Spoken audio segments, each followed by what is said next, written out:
Hey guys, we're going to play some quick chess and look at a Bible verse and then look at the biggest mistake I make in the chess game and the biggest mistake you can make in life with the verse. But let's start with the verse. I'll just read it, play the chess game, then we'll come back to the verse. So Jeremiah 2:19 is our verse today. It says, and you can see over here in the bottom right, what I've done is I've got Verse Locker open with the verse, and above it is the initials. So if you want to try to memorize the verse while I'm playing the game, then the idea is you look at it, and then if you can just kind of like halfway memorize it by being able to look at the first initial of each word and let that prompt you through the passage. So I'm just going to try to do it off the top here. Your wickedness will punish you. Your backsliding will rebuke you. Consider then and realize how evil and bitter it is for you when you forsake the Lord your God and have no awe of me, declares the Lord Almighty. All right, let's play some chess. I'm going to try to give it a little bit of attention here while you watch me play some mediocre to bad chess. You can work on that Bible verse. I'm going to just try to not make gruesome mistakes. Let's go there. We are playing a guy since I've been, my rating is just like going down the toilet here as I've been playing bad chess. And let's see here. I'm gonna have to come up here. It's fine, actually. I don't mind being up there. Gotta get these knights into the game. I've got this free pawn here. I don't see any reason to not take it. Then I can fork this situation. Bring this knight back up into the game, and then establish myself on this space. I don't think that is a big problem. Let's see, it is a bit of a problem. Yeah, get this knight into a more usable space. If it comes here, let's come up here. Sometimes I actually like to do this because, he may be able to take my pawn, but he can't take his own pawn. All right, well, this will break up his pawns are now in a fairly bad formation.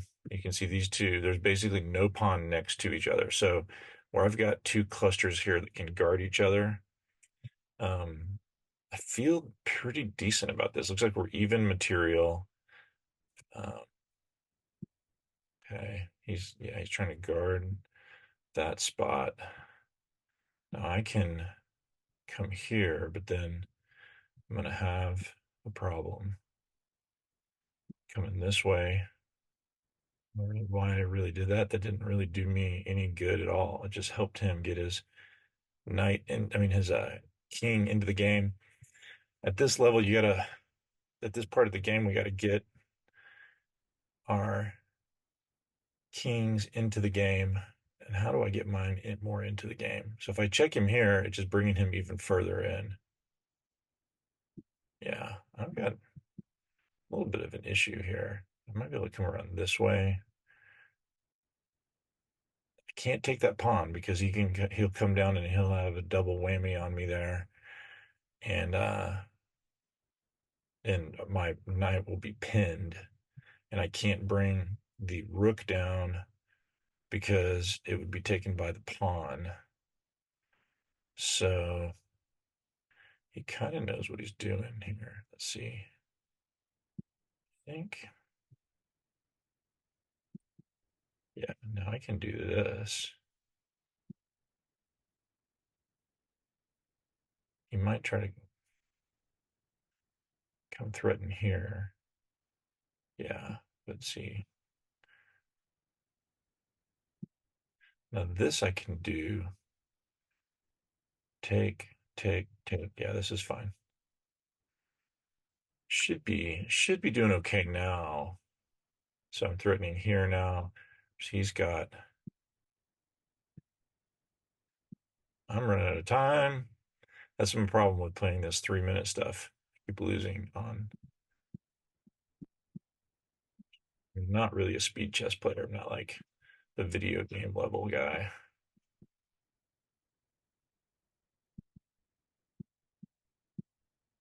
Ah, I'm done. All right. Good game. Good game. So obviously that game was a problem with my time. And so that's where I'm used to playing 5 minutes and 3 minutes with no increment. You got to keep moving. So it may not be a good format for me to keep talking as I go. Take another look at this passage. If you're able to start to internalize it, I resist the word memorize. I'm going to use it, but to internalize this to where it actually is. The words themselves didn't just kind of go in front of your eyes, but they actually can move around in your head and your heart. Your wickedness will punish you. Your backsliding will rebuke you. So that's sort of the key parallel poetic statement that your wickedness itself is what punishes you. It's really important that you have a concept of your sin itself is not just causing harm for you through some sort of arbitrary ticket you get in the mail later, but it itself is hurting you. It's not like, hey, I sped on the way home, got away with it, I'm good. No, that was deteriorating your soul. That is, that itself is falsehood. You have moved away from God by even just the very wickedness itself was a deteriorating, a lessening of who you are, a hurting of who you are. And there's a million different types of wickedness, and so there's a million different ways that you could connect those dots. But a classic example for a young man would be like, hey, I can go and lust on the internet, and it doesn't hurt anybody. It doesn't, and I feel fine. I might even get some endorphins in my brain afterwards. But trust the Lord and also see. It says here, consider then and realize. Consider and realize. Stop and think and realize. Let it actually, like, don't just hear me and go, yeah, but actually realize how evil and bitter it is for who? It says for you. I'm going to switch over to the Bible software here. Consider then and realize how evil and bitter it is for you when you forsake the Lord your God and have no awe of me, declares the Lord your God. Now, this word, let's see, we could, backsliding, I think, actually, yeah, backsliding here. It's like mishpat, mish, mishpah. We're going to do a quick board study on it because it's going to show up 12 times. And I just want to point out that this word occurs over and over again. Of the 12 times, it's like almost all of them are in Jeremiah, and almost all of those are in chapters 2 and 3, with also 1 and 5, 1 and 8, 1 and 14. So this is obviously a key word for Jeremiah, this backsliding. This also the NIV translates it faithlessness, waywardness, rebelled, turned away, turn. There's one other verse here that I think is worth looking at because it's very similar. It's from the Proverbs. It says, the waywardness, that's the same word, Hebrew word, of the simple will kill them. The complacency of fools will destroy them. So it's your waywardness itself that destroys you. And it's the complacency of fools. Complacency. So like just being complacent, just sort of continuing to click on whatever you feel like clicking on, just continuing to just not change your life, you're just not a man of God if you are not in the word of God. And that's complacency. And complacency is foolish. It's like sitting there watching, you haven't changed the oil in your car in like a year. Well, all you're doing is just being complacent, right? Well, that will destroy your engine. That complacency will destroy you. That's all for today, guys. God bless. Watch some more Bad Chess. Good Bible with Father Paul. Have a great day.